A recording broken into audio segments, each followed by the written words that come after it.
Europe 1, le journal des Jeux Olympiques. Et voilà, le journal des Jeux Olympiques avec Jérôme Lacroix. Bonjour Jérôme. Bonjour Maxime et bonjour à tous. Quel est le sommaire du jour? Dimitri Bascou, l'héritier, les filles du hand et du basket déchaîné, et puis l'histoire de la médaille de la ténacité. Sur les premiers, ce sont les Américains qui sont en tête avec le Cubain Casagnat. Mais Guidru revient bien maintenant. Il va peut-être l'emporter sur la dernière haie. Mais premier Guidru, oula, je crois. Une Premier archive Guidru qui nous ramène le 28 juillet 76. Montréal, le Français Guidru devient le premier Français champion olympique du 110 mètres haies. Et 40 ans après, Dimitri Bascou, 29 ans, apporte à la France une nouvelle médaille sur la distance. Le bronze cette nuit pour le Martiniquais, champion d'Europe il y a un mois tout juste. Alors ces dernières saisons ont toutefois été difficiles. Aujourd'hui, il signe un retour dans le bon tempo et il le doit en grande partie à un homme, Samba Kundi, son entraîneur, qui, comme Bascou, a fait lors de cette soirée brésilienne le plein d'émotions. J'essaie de ne pas pleurer.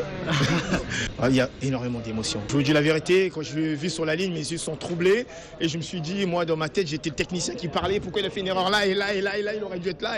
Et donc, résultat, je me disais, pourquoi et aussi. Et donc, voilà, c'était un moment, c'était l'ascenseur émotionnel. Et j'ai failli embrasser la voisine à côté, je ne savais même pas qui c'était. Donc... Et le second, une chanceuse, voilà. Et le second Français de cette finale, Pascal Martino-Lagarde, termine 4e, le champion olympique. Et jamaïcain ce matin, Oscar McLeod, c'était le favori. Le souci, c'est qu'on n'a pas seulement pleuré de joie à l'athlétisme cette nuit. Vous l'avez entendu dans le journal de 8h, les sifflets d'une partie du public brésilien lors de la remise des médailles de Renaud Lavillenie l'ont touché aux larmes. Réaction au plus haut sommet de la hiérarchie olympique ce matin. Le président du comité international, Thomas Bach, qualifie ces huées d'inacceptables. Il dénonce, je cite, un comportement choquant. Allez, un autre type d'ambiance, beaucoup plus joyeuse, celle-ci du côté du basket. Eh oui, ambiance surchauffée à l'Arena Carioca 1 pour un France-Canada féminin étouffant. Dans un money time, comme on dit, les ultimes instants ultra tendus, les Bleus s'imposent 68-63. Celles qu'on surnomme les braqueuses pour leur tendance à jouer avec les nerfs de leurs supporters n'ont pas dérogé à leurs habitudes. Elles sont qualifiées pour les demi-finales. Gaëlle Scrella savoure une nouvelle fois un parcours sous les anneaux vertueux après la médaille d'argent de 2012. Ouais, on est en demi-finale des Jeux Olympiques, quoi. C'est voilà, l'aboutissement de 3 mois de travail. Ça fait 3 mois qu'on avait commencé la préparation avec un objectif, se qualifier pour le quart et le gagner. Voilà, maintenant c'est chose faite. On peut dire aujourd'hui qu'on fait quand même partie des 4 meilleures nations du monde. Mais voilà, si on pouvait encore gravir une petite marche, ça serait bien. Et en demi-finale, une petite marche, dit-elle. Oui. Qui retrouveront-elles, Maxime? USA. Les omnipotentes américaines. Quintuple championnes olympiques en Ça va être titre. compliqué. Elles ont toujours été sacrées depuis Atlanta 96. Ça va être compliqué. D'autres filles qui chantent du côté du handball. Et oui, elles aussi sont en demi-finale. J'ai adoré. Elles ont communié avec leurs supporters. Un clapping, un peu à l'image de ce qu'on voyait notamment durant le dernier Euro de football avec les Islandais. Et il y avait de quoi faire la fête, une ébouriffante remontada, comme disent les Espagnols. Et justement, ce sont les Espagnols qui ont été victimes du formidable retour de ces Françaises menées durant toute la rencontre. Elles ont arraché la prolongation pour finalement l'emporter 27-26. Ces handballeuses seront à nouveau en piste dès demain.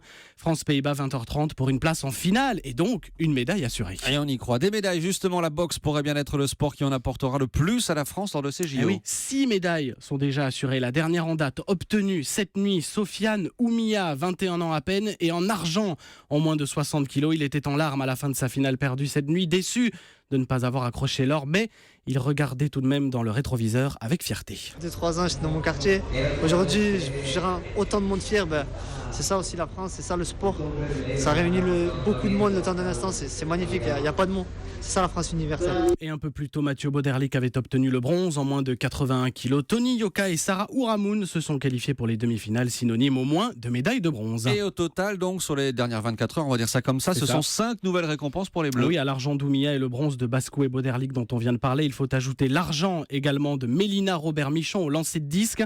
Le nageur Marc-Antoine Olivier en bronze sur le 10 km en eau libre. Après la déception chez les dames d'Aurélie Muller, deuxième puis disqualifiée. À ce propos, les responsables français ont saisi il y a quelques heures le TAS, le tribunal arbitral du sport, après lundi soir le rejet d'un appel devant la Fédération internationale de natation. Une histoire dans ce journal des JO, c'est d'un athlète qui mériterait sans aucun doute la médaille de la ténacité. Ah oui, il s'appelle Billy Besson, le Polynésien, et il rêvait avec sa partenaire en catamaran de l'or olympique. Il pouvait y croire, tant leur domination sur la discipline ces derniers mois était prégnante. Seulement voilà, Tout s'est évaporé ou presque à l'aube du concours. De violentes douleurs au dos le martyrisent. Charles Carrasco nous raconte le destin contrarié de Billy Besson qu'il a finalement vu terminer 6e. À la marina de Rio, Billy Besson est allongé sur le flanc à l'ombre d'un arbre. Ses douleurs sont atroces, comme des coups de poignard dans le dos, dit-il. La faute à une hernie discale contractée à seulement 2 semaines des JO lors d'un entraînement à Quiberon.